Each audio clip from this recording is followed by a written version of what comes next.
भी देना चाहिए, उनके लिए कुछ मोटिवेशनल भी गाने देने चाहिए, इंस्पिरेशनल सॉन्ग्स भी उनको देने चाहिए। ये ज़रूरी है, ये बदलाव है एक जो है उससे निकल कर के ये बहुत अच्छा कि इलेक्ट्रॉनिक सिस्टम इतना एडवांस हो चुका है, ये सिस्टम बहुत एडवांस हो चुका है। माइक पे जब बोलते हैं तो पहले हम चिल्ला चिल्ला के बोलना पड़ता था, क्योंकि माइक में ढोलक की आवाज़ भी जानी है, हारमोनियम की आवाज़ भी जानी है, तो उसमें उस वक्त एक एक चीज़ अलग नहीं होती थी। तो अब हमारे पास वो चीज़ें हैं कि अब आराम से गा सकते हैं, आराम से बोल सकते हैं, मगर फिर भी मैं उतने ज़ोर से बोल रहा हूँ आपने सब कि इसमें कोई कमी ना रह जाए। जितेंद्र पाजी, पोस्टर की अगर बात करें तो मुझे नहीं लगता नया पोस्टर डफली हाथ में लेके, आजकल पोस्टर बहुत रेयर ही मिलते हैं, वही चीजें याद आ रही है पुरानी। जी जी, डफली जो हाथ में है, जी जी, जो पहले गाने आते थे मान साहब के, वही पोस्टर उसी हिसाब से बनाया गया है। क्या कहना चाहोगे उसके बारे में? ही इज द ओनली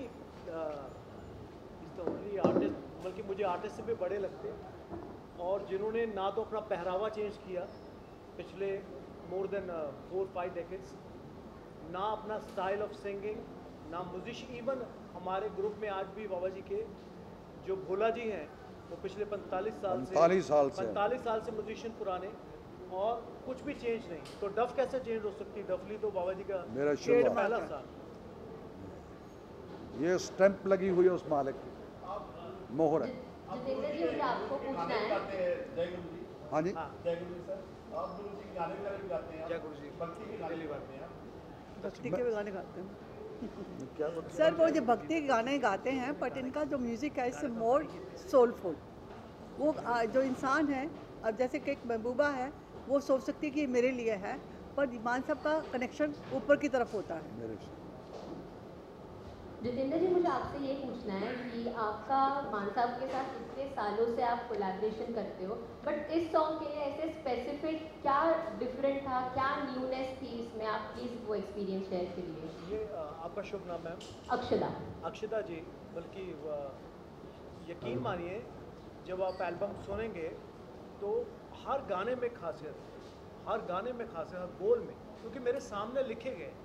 और ये बहुत बड़ी बात है, जब हम गाना स्टूडियो में गाना बना हुआ हो और हम कहें कि कुछ नया करते हैं और उसी वक्त गाने को बनाया जाए, तो ये बहुत बड़ी बात है। मैंने इतनी स्पीड और इतनी खूबसूरती लिखावट में और कलाकारी में मैंने नहीं देखी।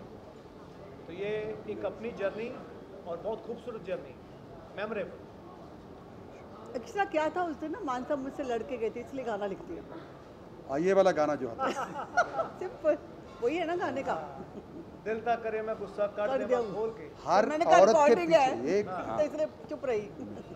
क्योंकि हर औरत मतलब अपने पति के साथ ज़्यादा बोल नहीं सकती, तो उसका मतलब अंदर है कि मेरे ऐसे लगता है कि मुझे बोल रही है, क्योंकि मैं एक जगह पे राइटिंग कर रहा हूँ और वो गुस्से होकर उसका जो साथी है चला जाता है, तो मेरी अंदर की जो है, मेरा जो अंदर का शायर है उसके लिए लिख रहा है, उसके मुताबिक लिख रहा है कि दिल तो करे मैं गुस्सा निकाल दूं ऐसे, मतलब खोल के, मगर मैं क्या करूं, मैं खुद ही झूठी पड़ जाऊं ऊंचा नीचा बोल के। समझ आ गया उसकी ना? उसकी वेदना है, औरत की वेदना है, उसके सेंसिटिव एक्सप्रेशन ऑफ जो एक्सप्रेशन लव एक्चुअली। हाँ, मंजीत जी, अगला सवाल आपसे है कि आपका एक्सपीरियंस इसमें कैसे था?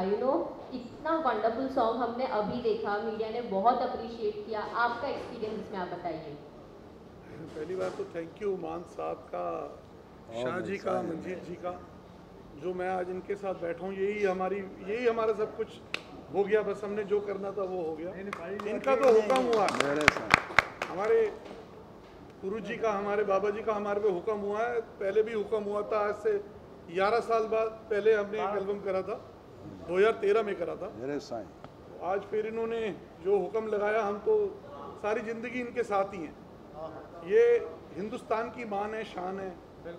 और पंजाब में तो आज 45 ईयर्स हो गए बाबा जी को, 45 ईयर्स हो गए बाबा जी को।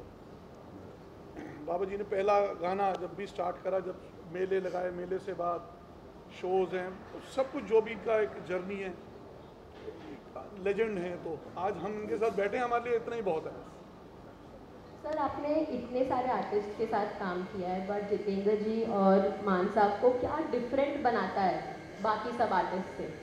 देखो, फोक और फ्यूज़न जो सा मान साहब और जितेंद्र शाह जी के म्यूज़िकल चीज़ों में है, वो मेरे को लगता नहीं है वो वहाँ पर अभी वहाँ पर है नहीं। वो चीज़ें कुछ और ही चलती हैं वहाँ पे, थोड़ा जैसे मान साहब ने अभी गन कल्चर वगैरह का करा, तो वो फोक भी देना पड़ेगा अपने। हम उस चीज़ को भूल नहीं सकते, जो फोक से ही एवरीथिंग कह लो भी सारा हमारा जो पंजाबी म्यूज़िक है, वो जो यहाँ पर भी कोई भी रीजनल म्यूज़िक है फोक के रिलेटेड ही है। तो फोक अगर हम साथ में रखेंगे तो हमारी जनरेशन भी और हमारा आगे तक जो सा वर्चस्व है वो कायम रहेगा।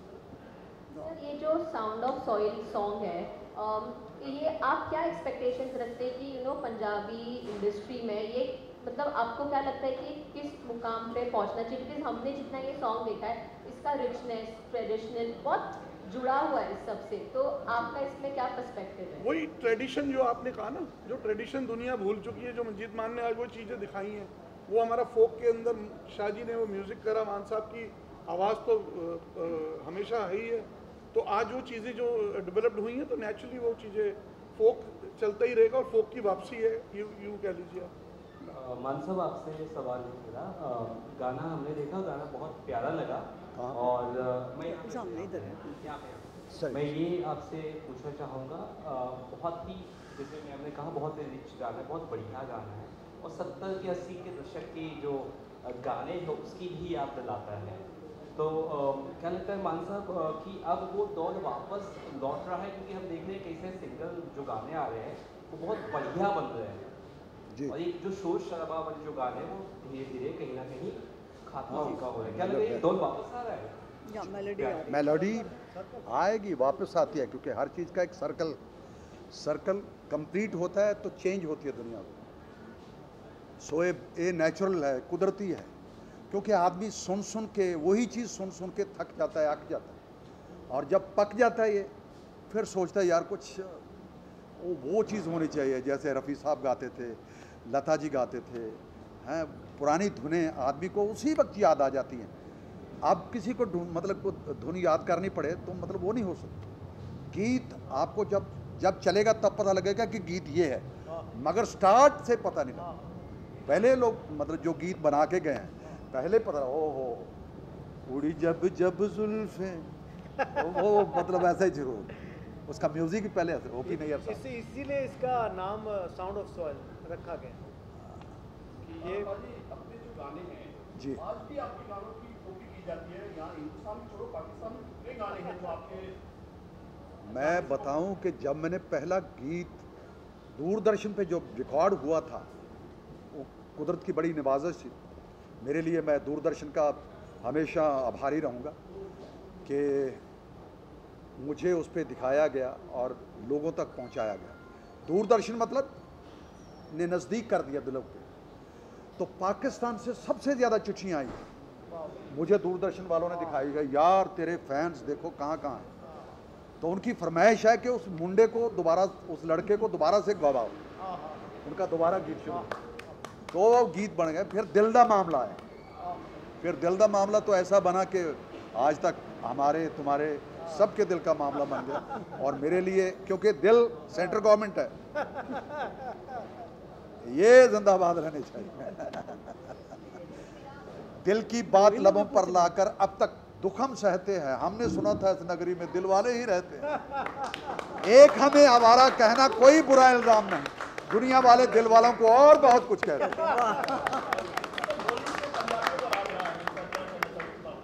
हाँ जी,